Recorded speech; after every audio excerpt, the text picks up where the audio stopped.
ಇನ್ನು ನೀವು A to Z ಚಾನಲ್ಗೆ ಸಬ್ಸ್ಕ್ರೈಬ್ ಆಗದೇ ಇದ್ದರೆ ಈ ಕೂಡಲೇ ಸಬ್ಸ್ಕ್ರೈಬ್ ಬಟನ್ ಅನ್ನು ಕ್ಲಿಕ್ ಮಾಡಿ ಹಾಗೂ ದಿನನಿತ್ಯ ಅಪ್ಡೇಟ್ಗಳಿಗಾಗಿ ಬೆಲ್ ಐಕಾನ್ ಅನ್ನು ಪ್ರೆಸ್ ಮಾಡಿ. ಅದರಲ್ಲಿ ಕುಮಾರಸ್ವಾಮಿ ದರ್ಶನ ಪಡೆಯತಕ್ಕಂಥದ್ದು, ಪೂಜೆ ಪುರಸ್ಕಾರಗಳು ಯಾವ ರೀತಿ ನಡಿಬೇಕು ಅಂತದ್ದು ಇದಕ್ಕೆ ತಮ್ಮದೇ ಆದ ವ್ಯವಸ್ಥೆಗಳಿದಾವೆ. ಅದಕ್ಕೊಂದು ಇತಿಹಾಸ ಇದೆ. ಅದೇ ರೀತಿಯೇ ಅದು ನಡಿಬೇಕು.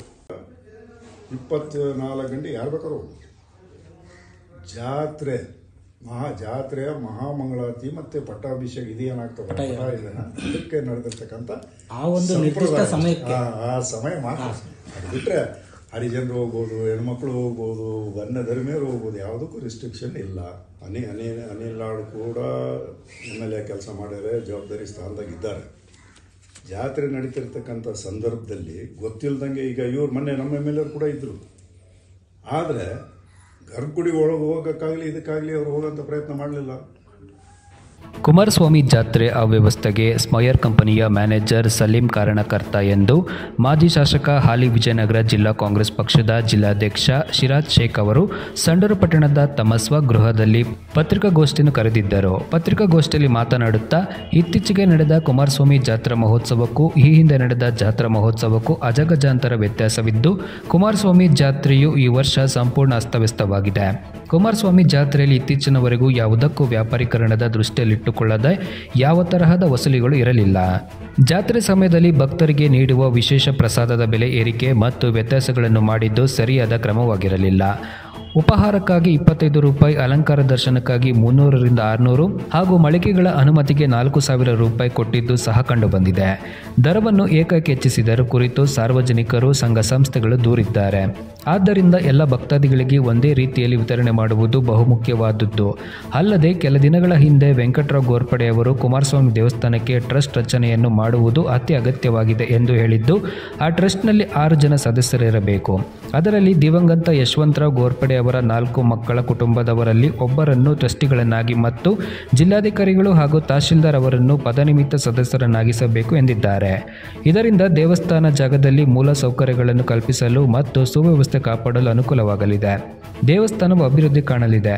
ಅವರ ಆಗ್ರಹಕ್ಕೆ ನನ್ನ ಸಂಪೂರ್ಣ ಸಹಮತ ಬೆಂಬಲವಿದೆ. ಆದರೆ ಸದ್ಯ ಜವಾಬ್ದಾರಿಯನ್ನು ಹೊತ್ತವರು ದಿವಂಗತ MI ಗೋರ್ಪಡೆ ಅವರು ಆಶಯಗಳನ್ನು ಈಡೇರಿಸದೆ ಅವರು ಕಂಡದ್ದ ಕನಸುಗಳನ್ನು, ಉದ್ದೇಶಗಳನ್ನು ಸಂಪೂರ್ಣ ಅಳಿಸಲು ಹೊರಟಿರುವುದು ಸರಿಯಲ್ಲ. ಅದನ್ನು ನಾನು ಖಂಡಿಸುತ್ತೇನೆ ಎಂದರು. ನಮ್ಮ ಸಂಡೂರು ರಾಜಮನೆತನದ ವೆಂಕಟರಾವ್ ಗೋರ್ಪಡೆರವರು ಪತ್ರಿಕಾಗೋಷ್ಠಿಯಲ್ಲಿ ಕುಮಾರಸ್ವಾಮಿ ದೇವಾಲಯದ ಕುಮಾರಸ್ವಾಮಿಯ ಜಾತ್ರೆಯ ಕಳೆದ ವರ್ಷ ನಡೆದಂಥ ಜಾತ್ರೆಯ ಬಗ್ಗೆ ತಮ್ಮ ಅಸಮಾಧಾನವನ್ನು ವ್ಯಕ್ತಪಡಿಸಿ ಹಲವಾರು ವಿಷಯಗಳನ್ನ ಪತ್ರಿಕಾಗೋಷ್ಠಿಯಲ್ಲಿ ತಿಳಿಸಿದ್ದಾರೆ. ಅದಕ್ಕೆ ಬೆಂಬಲಕವಾಗಿ ಅವರು ಏನು ಡಿಮಾಂಡ್ ಇಟ್ಟಿದ್ದಾರೆ, ಒಂದು ಟ್ರಸ್ಟ್ ಆಗಬೇಕು, ಅದರಲ್ಲಿ ರಾಜಮನೆತನದ 4ರಿಂದ 5 ಜನ ಸದಸ್ಯರಿರಬೇಕು ಮತ್ತು ಜಿಲ್ಲಾಧಿಕಾರಿಗಳು ಇರಬೇಕು ಮತ್ತು ತಹಸೀಲ್ದಾರ್ ಇರಬೇಕು, ಹೊಸದಾಗಿ ಒಂದು ಟ್ರಸ್ಟ್ ರಚನೆ ಆಗಬೇಕು ಅಂತ ಹೇಳಿ ಅವರು ಬೇಡಿಕೆ ಮುಜರಾಯಿಯ ಸಚಿವರಿಗೆ ರಾಮಲಿಂಗಾರೆಡ್ಡಿಯವರಿಗೆ ಇಟ್ಟಿದ್ದಾರೆ. ಅದಕ್ಕೆ ನಾನು ಬೆಂಬಲವನ್ನು ವ್ಯಕ್ತಪಡಿಸುತ್ತಾ ಅದಕ್ಕೆ ಪೂರಕವಾಗಿ ಕೆಲವೊಂದು ವಿಷಯಗಳನ್ನ ತಮ್ಮ ಗಮನಕ್ಕೆ ತರೋದಕ್ಕೆ ನಾನು ಬಯಸ್ತೇನೆ.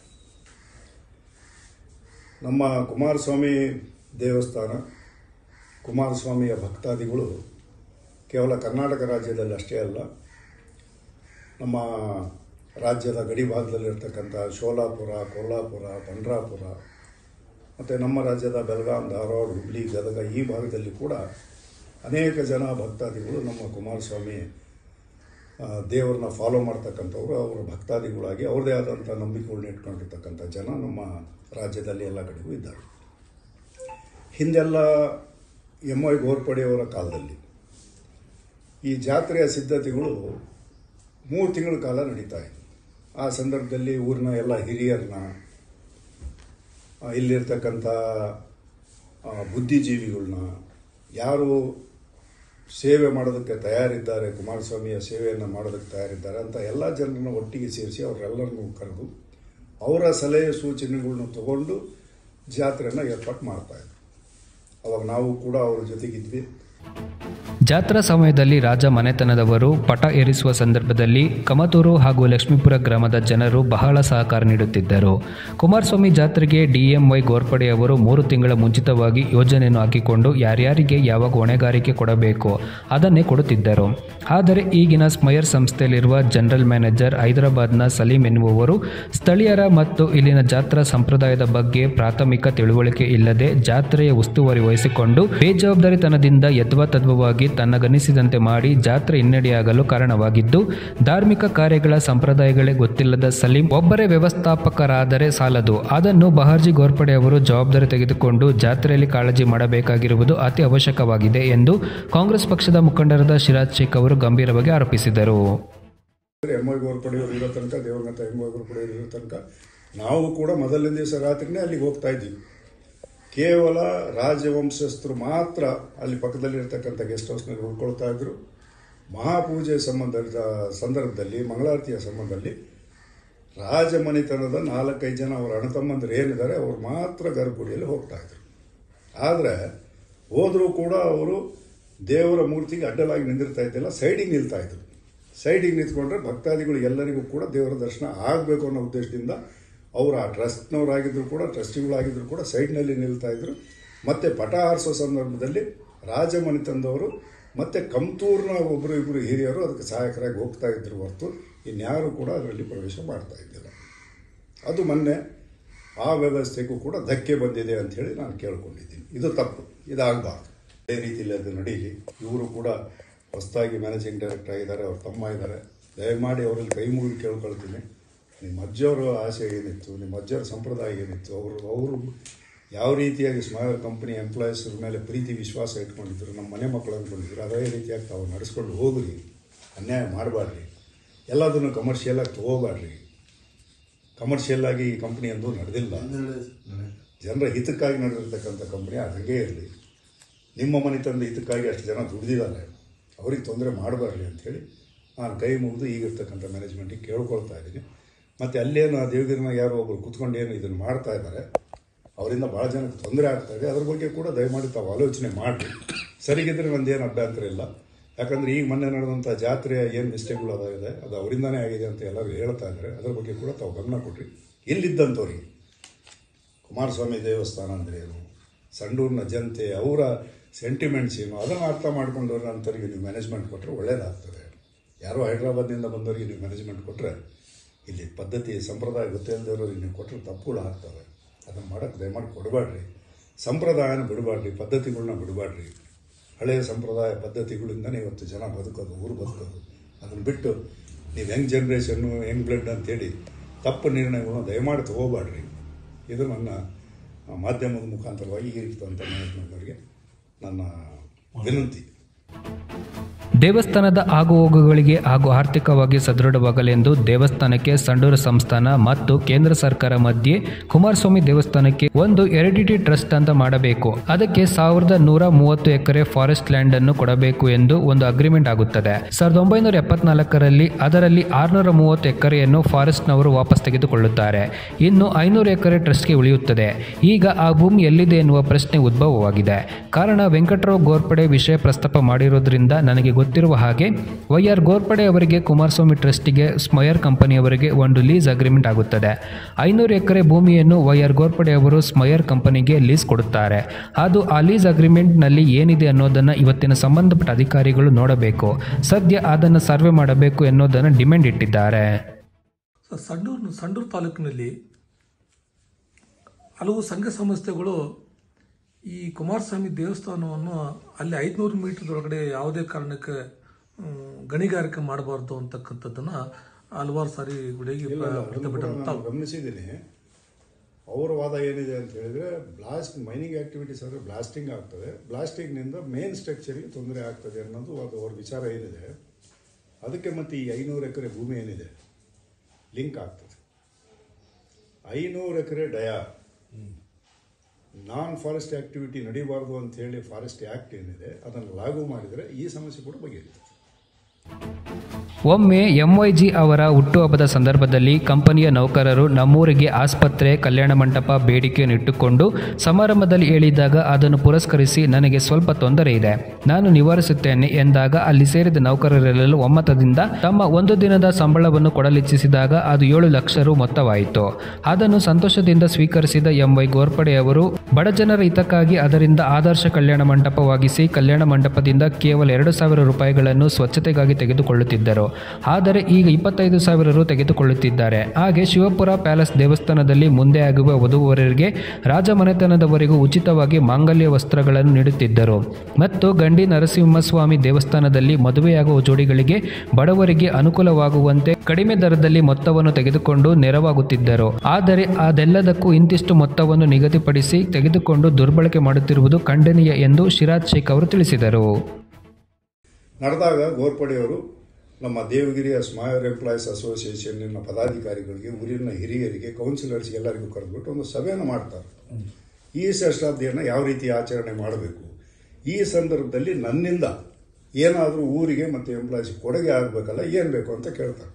ಆ ಸಂದರ್ಭದಲ್ಲಿ ಹಿರಿಯರು ತಿಳಿದಂಥವ್ರು ಏನು ಹೇಳ್ತಾರೆ, ನಮ್ಮೂರಿಗೆ ಒಂದು ಸುಸಜ್ಜಿತವಾದ ಕಲ್ಯಾಣ ಮಂಟಪ ಬೇಕು, ಮತ್ತೊಂದು ಆಸ್ಪತ್ರೆ ಬೇಕು. ಆವಾಗ ಗೋರ್ಪಡೆಯವರು ಭಾಳ ಸಮಾಲೋಚನೆ ಮಾಡ್ತಾರೆ. ಆಗ ಕಂಪನಿಯ ಪರಿಸ್ಥಿತಿ ಕೂಡ ಅಷ್ಟು ಆರ್ಥಿಕವಾಗಿ ಸರಿಗಿರೋದಿಲ್ಲ. ಆವಾಗ ಅವ್ರೇನು ಹೇಳ್ತಾರೆ, ಇದನ್ನು ಮಾಡೋಣ, ಆದರೆ ನನಗೆ ಸ್ವಲ್ಪ ಕಾಲಾವಕಾಶ ಬೇಕು, ಯಾಕಂದರೆ ಆರ್ಥಿಕವಾಗಿ ನಾನು ಕೂಡ ಕಷ್ಟ ಎದುರಿಸ್ತಾ ಇದ್ದೀನಿ, ಇದನ್ನು ಮಾಡೋಣ. ಆವಾಗ ಸಂಡೂರು ಸ್ಮೈರ್ನ ಎಲ್ಲ ಎಂಪ್ಲಾಯೀಸು ಏನು ಹೇಳ್ತಾರೆ ಅಂದರೆ, ನಾವು ಕೂಡ ನಮ್ಮ ಒಂದು ದಿವಸದ ಸ್ಯಾಲ್ರಿನ ನಿಮ್ಮ ಶ್ರೇಷ್ಠಾಬ್ದಿಗೋಸ್ಕರ ನಾವೊಂದು ಪರ್ಸಾಗಿ ಕೊಡ್ತೀವಿ, ಅದನ್ನು ದಯಮಾಡಿ ತಾವು ಸ್ವೀಕಾರ ಮಾಡಬೇಕು ಅಂತ ಹೇಳ್ತಾರೆ. ಆವಾಗ ಇಂಟರ್ನ್ MY ಗೋರ್ಪಡೆಯವರು ಏನು ಹೇಳ್ತಾರೆ, ನೀವು ಕೊಟ್ಟಂಥ ದೇಣಿಗೆ ಏನಿದೆ ಅದನ್ನು ನಾನು ಭಾಳ ಆದರದಿಂದ ಭಾಳ ಖುಷಿಯಿಂದ ಸ್ವೀಕಾರ ಮಾಡಿದ್ದೀನಿ. ಅದನ್ನು ಇಂಟರ್ನ್ ನಾನು ಆರೋಗ್ಯ ಸಮುದಾಯ ಭವನ ಮತ್ತು ನಾವೇನು ಆದರ್ಶ ಕಲ್ಯಾಣ ಮಂಟಪ ಅಂತ ಹೇಳ್ತೀವಿ ಅದರ ಕಟ್ಟಡಕ್ಕಾಗಿ ನಾನು ಮತ್ತೆ ಅದನ್ನು ವಾಪಸ್ ಸಮರ್ಪಿಸ್ತೀನಿ ಅಂಥೇಳಿ ಅದನ್ನು ವಾಪಸ್ ಅವೆರಡು ಕಟ್ಟಡಗಳಿಗೆ ಕೊಡ್ತಾರೆ. ನೀವು ಇವತ್ತು ಕೂಡ ಆರೋಗ್ಯ ಕಟ್ಟಡದ ಹತ್ರ ಹೋದರೆ ಅಲ್ಲಿ ನಿಮಗೆ ಅದರ ಫಲಕ, ನಾಮಫಲಕ ಸಿಗ್ತದೆ. ಅದರಲ್ಲಿ ಬಹಳ ಸ್ಪಷ್ಟವಾಗಿ ಬರೆದಿದ್ದಾರೆ, ಎಂಪ್ಲಾಯೀಸ್ ಕೊಟ್ಟಂಥ 7 ಲಕ್ಷ ರೂಪಾಯಿಗಳನ್ನ ನಾನು ಬಹಳ ಅಭಿಮಾನದಿಂದ ಸ್ವಾಗತಿಸಿ ಮತ್ತು ಇದಕ್ಕೆ ಸಮರ್ಪಣೆ ಮಾಡ್ತಾ ಇದ್ದೀನಿ ಅಂಥೇಳಿ. ಫಾರೆಸ್ಟ್ ಭೂಮಿನ ಬೇರೆದಕ್ಕೆ ಉಪಯೋಗ ಮಾಡಬೇಕು ಅಂಥೇಳಿ ಒಂದು ಕಾನೂನು ಬರೋದು 1996 ಬರ್ತದೆ. ಅದು ತಮಗೆ ಗೊತ್ತಿರಲಿ. ಈಗ 1991 ಏನು ಆರೋಗ್ಯ ಮತ್ತು ನಮ್ಮ ಆದರ್ಶ ಕಲ್ಯಾಣ ಮಂಟಪ ಆಯಿತು, ಇದರ ಬಗ್ಗೆ ಕೂಡ ಜನರಲ್ಲಿ ಒಂದು ಅಸಮಾಧಾನ ಇದೆ. ಸಂಡೂರು ಜನರಲ್ಲಿ ಅಸಮಾಧಾನ ಇದೆ. MY ಗೋರ್ಪಡೆಯಲ್ಲಿರೋ ತನಕ ಕೇವಲ 2,000 ರೂಪಾಯಿನ ಕ್ಲೀನಿಂಗಿಗೋಸ್ಕರ ತೊಗೊಳ್ತಾ ಇದ್ರು. ಕ್ಲೀನಿಂಗಿಗೋಸ್ಕರ ಇದರ ರೀತಿಯಾಗಿ ಕುರ್ಚಿಗಾಗಲಿ, ಮೈಕ್ ಸೆಟ್ಟಿಗಾಗಲಿ, ಇತರ ಏನೇ ವ್ಯವಸ್ಥೆಯವರು ಕೊಟ್ಟರು ಕೂಡ ಯಾವುದಕ್ಕೂ ಕೂಡ ಇದು ಮಾಡ್ತಾ ಇದ್ದಿಲ್ಲ. ಮತ್ತು ಜಾತ್ಯತೀತವಾಗಿ ಯಾರು ಬಂದರೂ ಕೂಡ ಯಾರು ಫಸ್ಟ್ ಮಾಡ್ತಾರೆ, first come serve, first serve, ಆ ರೀತಿಯಾಗಿ ಒಂದು ವ್ಯವಸ್ಥೆ ಇತ್ತು. ಒಂದು ರಿಜಿಸ್ಟ್ರಿ ಇಡ್ತಾಯಿದ್ರು, ಯಾರು ಬಂದು ಆ ಡೇಟಿಗೆ ಹೆಸರು ಬರೆಸ್ತಾರೆ ಅವರಿಗೆ ಕೊಡ್ತಾಯಿದ್ರು. ಆ ಡೇಟನ್ನು ಕೂಡ ಅವನು ಬಡವ, ಅವನು ಕೆಳಜಾತಿಯವನು, ಮೇಲ್ಜಾತಿಯವನು ಅಂತೇಳಿ ಚೇಂಜ್ ಕೂಡ ಮಾಡೋಕ್ಕೆ ಹೋಗ್ತಿದ್ದಿಲ್ಲ. ಪ್ರಯಾರಿಟಿ ಮೇಲೆ ಯಾರು ಫಸ್ಟ್ ಬಂದಿದ್ದಾರೆ ಅವರಿಗೆ ಅದನ್ನು ಕೊಡ್ತಾಯಿದ್ರು. ಈ ಪದ್ಧತಿ ಮುಂಚಿಂದನೂ ಕೂಡ ನಡೆದು ಬಂದಿರತಕ್ಕಂಥದ್ದು. ಅಲ್ಲಿ ಇವತ್ತು 25,000 ರೂಪಾಯಿ ಮಾಡಿರೋದು ಕೂಡ ನಾನು ತಪ್ಪು ಅಂತ ಹೇಳ್ತೀನಿ. ಇದು MY ಗೋರ್ಪಡೆಯವರ ಆಶಯಕ್ಕೆ ವಿರುದ್ಧವಾಗಿ ಇವರು ನಡ್ಕೊಂಡಿದ್ದಾರೆ ಅನ್ನೋದು ಮತ್ತೊಂದು ನನ್ನ ವಿಚಾರ. ಗೋರ್ಪಡೆ ರಾಜಮನೆತನ ಹಾಗೂ ಸ್ಮೈರ್ ಸಂಸ್ಥೆ ಅನೇಕ ವಿದ್ಯಾಸಂಸ್ಥೆಗಳನ್ನು ಕಟ್ಟಿ ಬೆಳೆಸಿದ್ದು ಬಡ ಜನರ ಅನುಕೂಲಕ್ಕಾಗಿಯೇ ಹೊರತು ಹಣಕ್ಕಾಗಿ ಅಲ್ಲ. ಅಪೌಷ್ಟಿಕತೆಯಿಂದ ಬಳಲುತ್ತಿರುವ ಮಕ್ಕಳಿಗೆ ಪೌಷ್ಟಿಕ ಆಹಾರ ನೀಡುವ ಪದ್ಧತಿ ಹಾಗೂ ಸಹಕಾರ ಸಂಘಗಳ ನಿರ್ವಹಣೆ ಮಾಡುವ ರೂಪವು ಇಡೀ ದೇಶವ್ಯಾಪಿ ಚಾಲನೆಗೆ ಬಂದಿದೆ. ನಮ್ಮ MY ಗೋರ್ಪಡೆ ಹಾಗೂ ಸ್ಮೈರ್ ಸಂಸ್ಥೆ ಅನ್ನೋದು ಯಾರಿಗೂ ಗೊತ್ತಿರದ ಸಂಗತಿ. ಅದಲ್ಲದೆ ಇತ್ತೀಚೆಗೆ ಬಹಾರ್ಜಿ ಗೋರ್ಪಡೆಯವರು ತಮ್ಮ ಮದುವೆಯ ಸಂದರ್ಭದಲ್ಲಿ ಸ್ಮೈರ್ ಕಂಪನಿಯ ಸದಸ್ಯರ ಶೇರ್ಗಳನ್ನು ಮ್ಯಾರೇಜ್ ಗಿಫ್ಟ್ ಅಂತ ಹೇಳಿ ಅವರನ್ನು ತೆಗೆದುಕೊಂಡು ಈ ಷೇರುಗಳನ್ನು ಏಕಾಂಬರ ಗೋರ್ಪಡೆ ಮತ್ತು ಬಹಾರ್ಜಿ ಗೋರ್ಪಡೆಯವರು ಲಪಟಾಯಿಸಿದ್ದಾರೆ. ಸ್ಮೈರ್ ಕಂಪನಿಯಲ್ಲಿ ಬಹಳ ವರ್ಷಗಳಿಂದ ಪ್ರಾಮಾಣಿಕವಾಗಿ ಉತ್ತಮ ಸೇವೆ ಸಲ್ಲಿಸಿದವರನ್ನು ಈಗ ಕಂಪನಿಯಿಂದ ಹೊರದೂಡಿದ್ದಾರೆ. ಇದು ಯಾವ ನ್ಯಾಯ? ನೌಕರರಿಗೆ ಆಗಿರುವ ತೊಂದರೆಯನ್ನು ಸರಿಪಡಿಸದಿದ್ದರೆ ನಾನು ಅದಕ್ಕೆ ಮುಂದೆ ಉತ್ತರ ಕೊಡಬೇಕಾಗುತ್ತದೆ ಎಂದು ಈ ಸಂದರ್ಭದಲ್ಲಿ ತಿಳಿಸಿದರು. ಆರೋಗ್ಯನಾಗಲಿ ಇವತ್ತು ಅದನ್ನ ಕಮರ್ಷಿಯಲೈಸ್ ಮಾಡಿ ಅದಕ್ಕೆ ನಾನು 25,000 ರೂಪಾಯಿ ತೊಗೊಳ್ತೀನಿ ಅನ್ನೋದು ತಪ್ಪು ಅಂತ ನನ್ನ ವಿಚಾರ. ಯಾಕಂದರೆ ಇದು MY ಗೋರ್ಪಡೆಯವರ ಕಾನ್ಸೆಪ್ಟಿಗೆ, ಅವರ ವಿಚಾರಧಾರೆಗೆ ವಿರುದ್ಧವಾದಂಥದ್ದು. ಇವತ್ತು ಕಲ್ಯಾಣ ಮಂಟಪದಿಂದ ಬಂದಂಥ 25,000 ರೂಪಾಯಿದಿಂದನೇ ಇವತ್ತು ಸ್ಮೈರ್ ಕಂಪ್ನಿ ನಡೆಸ್ಬೇಕು ಅಂತೇನಿಲ್ಲ, ಅಂಥ ಬಡತನ ಸ್ಮೈರ್ ಕಂಪ್ನಿಗೆ ಏನು ಬಂದಿಲ್ಲ. ಆದರೆ ಆ ಒಂದು ಕಲ್ಯಾಣ ಮಂಟಪದಿಂದ ನಮ್ಮ ಬಡ ಜನ ಭಾಳ ಜನ ಅನುಕೂಲ ಪಡೀತಾ ಇದ್ರು. ಅಲ್ಲಿ ದುಡ್ಡು ತೊಗೊಂಡು ಕೊಡ್ತಕ್ಕಂಥ ವ್ಯವಸ್ಥೆ ಇವತ್ತೇನು ಬಂದಿದೆ ಇದು ತಪ್ಪು ಅಂತ ಹೇಳೋದಕ್ಕೆ ನಾನು ಇಷ್ಟಪಡ್ತೀನಿ. ಯಾಕಂತ ಹೇಳಿದ್ರೆ ದಿವಂಗತ MY ಗೋರ್ಪಡೆ ಅವರ ವಿಚಾರಧಾರೆಗೆ ವಿರುದ್ಧವಾದಂಥ ಕೆಲಸ ಇದು. ನಾನು ವೈಯಕ್ತಿಕವಾಗಿ ಯಾರು ವಿರೋಧಿ ಅಲ್ಲ.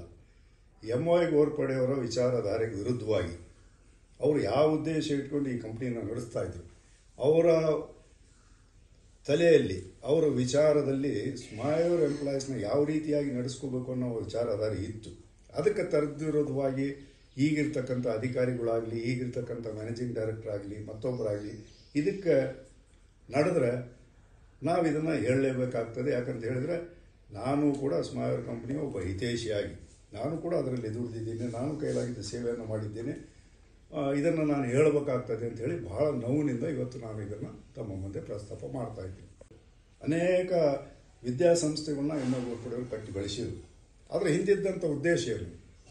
ನಮ್ಮ ಮಕ್ಕಳಿಗೆ ಒಳ್ಳೆ ಎಜುಕೇಷನ್ ಸಿಗಲಿ, ನಮ್ಮ ಜನಕ್ಕೆ ತಮ್ಮ ಮಕ್ಕಳ ಮದುವೆ ಮಾಡೋದಕ್ಕೆ ಒಂದು ಒಳ್ಳೆ ಕಲ್ಯಾಣ ಮಂಟಪ ಇರಲಿ, ನಮ್ಮ ಮಕ್ಕಳಿಗೆ ನಮ್ಮ ಎಂಪ್ಲಾಯೀಸಿಗೆ ಏನಾದರೂ ತೊಂದರೆ ಆದರೆ ಆಸ್ಪತ್ರೆ ಅವಶ್ಯಕತೆ ಬಿದ್ದರೆ ಒಂದು ಒಳ್ಳೆಯ ಆರೋಗ್ಯ ಕೇಂದ್ರ ಇರಲಿ. ಮತ್ತು ಪ್ರತಿ ವರ್ಷ ಐ ಕ್ಯಾಂಪ್ಗಳನ್ನ ಮಾಡ್ತಾಯಿದ್ರು. ಯಾವುದೇ ಒಂದು ವಿಷಯ ಬಂದರೂ ಇವತ್ತಿಗೂ ಕೂಡ ನಮ್ಮ ಶಿವಪುರ ದೇವಸ್ಥಾನದ ಹತ್ರ ಯಾರಾದರೂ ಬಡವರು ಬಂದರೆ ಅವರಿಗೆ ಊಟದ ವ್ಯವಸ್ಥೆ ಮಾಡಿ ಬಟ್ಟೆ ಕೊಟ್ಟು ಫ್ರೀಯಾಗಿ ಲಗ್ನ ಮಾಡ್ತಕ್ಕಂಥ ವ್ಯವಸ್ಥೆ ಕೂಡ ಅವರು ಮಾಡಿಟ್ಕೊಂಡಿದ್ರು. ಇಂಥವಕ್ಕೆ ಧಕ್ಕೆ ಬಂದಾಗ ನಾವು ಮಾತಾಡಲೇಬೇಕಾಗ್ತದೆ. ಇದನ್ನು ತಾವು ಸಜೆಷನ್ ಆಗಿ ತೊಗೊಳ್ತಿರೋ, ಯಾವ ರೀತಿ ಸ್ವೀಕಾರ ಮಾಡ್ತಿರೋ, ಇದನ್ನು ಸರಿಪಡಿಸ್ಕೊಳ್ತಿರೋ ಅದು ನಿಮಗೆ ಬಿಟ್ಟಂಥ ವಿಚಾರ. ಇದು ನೋವು ಆಗಬಾರ್ದು ಅನ್ನೋದು. ಯಾಕಂತ ಹೇಳಿದ್ರೆ ಈ ಸಂಡೂರು ವಿಷಯ ನಾನು ಆವಾಗಲೇ ನಿಮಗೆ ಹೇಳಿದೆ, ಇಲ್ಲಿ ಆದಂಥ ವೆಲ್ಫೇರ್ ಸ್ಕೀಮ್ಸ್, ನಮ್ಮ ಸಬ್ಸಿಡಿ ರೇಷನ್ದಾಗಲಿ, ನಮ್ಮ ಅಂಗನವಾಡಿ ಕೇಂದ್ರಗಳು, ಈ ನ್ಯೂಟ್ರಿಷನ್ ಪ್ರೋಗ್ರಾಮ್ ಬಂದಿದ್ದು ನಮ್ಮ ಸ್ಮೈರಿಂದ, ಸಬ್ಸಿಡಿ ರೇಷನ್ ಸ್ಕೀಮ್ ಬಂದಿದ್ದು ನಮ್ಮ ಸ್ಮೈರಿಂದ. ಇವತ್ತು ದೇಶವ್ಯಾಪ್ತಿ ಏನು ಫೇರ್ ಪ್ರೈಸ್ ಶಾಪ್ಸ್ ಇದ್ದಾವೆ, ಈ ಕಾನ್ಸೆಪ್ಟ್ ಏನಿದೆ ಇದು ಬಂದಿದ್ದೇ ನಮ್ಮ ಸ್ಮೈರ್ ಕಂಪ್ನಿಯಿಂದ. ವರದಿಗಾರರು ರಾಜಪಾಳೆಗಾರ್, ATZ ನ್ಯೂಸ್, ಸಂಡೂರು ತಾಲೂಕು. ಇನ್ನು ನೀವು A to Z ಚಾನಲ್ಗೆ ಸಬ್ಸ್ಕ್ರೈಬ್ ಆಗದೇ ಇದ್ದರೆ ಈ ಕೂಡಲೇ ಸಬ್ಸ್ಕ್ರೈಬ್ ಬಟನ್ ಅನ್ನು ಕ್ಲಿಕ್ ಮಾಡಿ ಹಾಗೂ ದಿನನಿತ್ಯ ಅಪ್ಡೇಟ್ಗಳಿಗಾಗಿ ಬೆಲ್ ಐಕಾನ್ ಅನ್ನು ಪ್ರೆಸ್ ಮಾಡಿ.